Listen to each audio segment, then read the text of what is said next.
When it comes to making money with real estate, one of the things that you're going to have to learn how to do and get good at is raising capital so that you can do more deals and bigger deals. And so what I want to do is I want to talk to you about how to raise money for real estate deals. We're going to talk about it right now on this video.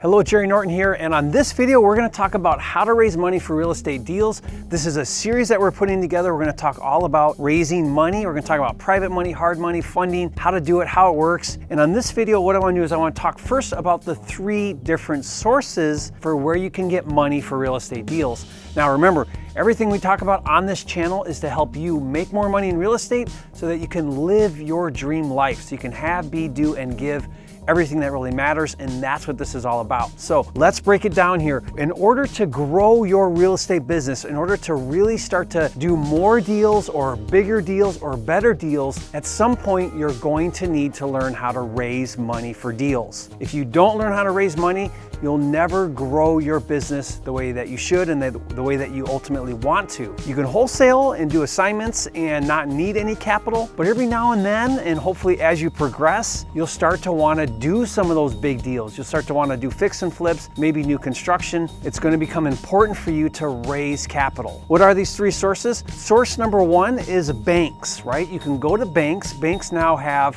what's called construction loans. They have sometimes programs where you can do like fix and flips.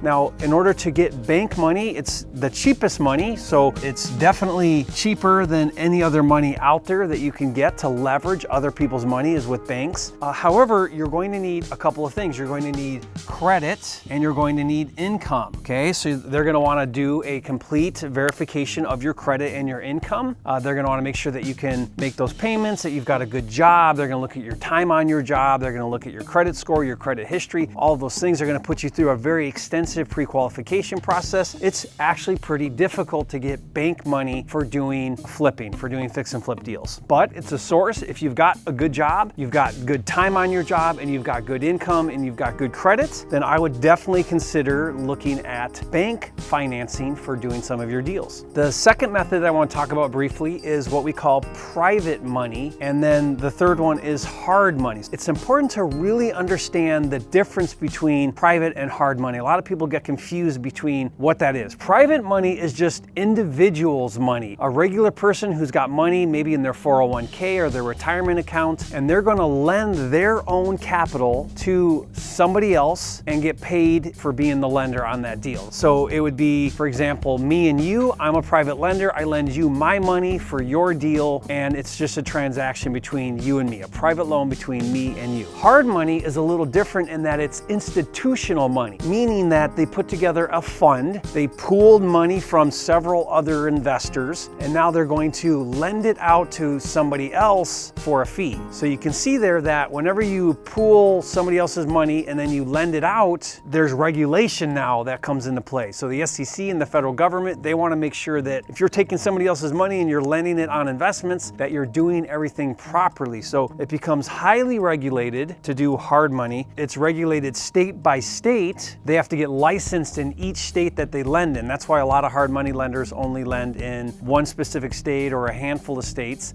Some get licensed in all 50 states, but that's the difference between hard money and private money. It's not about interest rate, it's not about points, it's not about fees, it's not any of that, it's about where the money's coming from. What's exciting about this is there are individuals that are willing and eager and excited to lend their money in real estate to you if you have a good deal, and hard money is readily available. Guys, it's never been more available than it is today. In the entire 15 years that I've been doing this, it's cheaper than it's ever been, sometimes even in single digits to get hard money. So that's really exciting for the real estate market today. You can go out there and you can learn how to get private money, how to get hard money for your deals. What's awesome about private money and hard money, you don't need any credit. Your credit doesn't even matter, and you don't need to prove your income. You don't have to go through all of that pre-qualification. What they're concerned about is the deal. If the deal stands on its own, if it's a good deal, if there's good equity, then they will lend you the money regardless of your credit history or your credit score or any of that. Isn't that exciting? So if you have bad credit, don't think that you can't do this. You can raise private money and hard money. You can get 100% of the capital to do your deals, and it doesn't matter about your credit history or your credit score. That's what I love about this business. When I first got started 15 years ago, I didn't have good credit. I didn't have good income. I didn't have any of that. And I was able to go out and get private money and hard money for my deals because I did have a good deal. And when you have a good deal, the money will come. This is what I want you to learn from this video, is that you can raise private money and hard money, and you can get that money for your real estate deals regardless of your credit or your history. All of this I put together, I've got actually in my private lender credibility packet, step-by-step for how to raise money, and it's what we're covering on these videos. And also I have in here my checklist. It's the 25 questions that you need to ask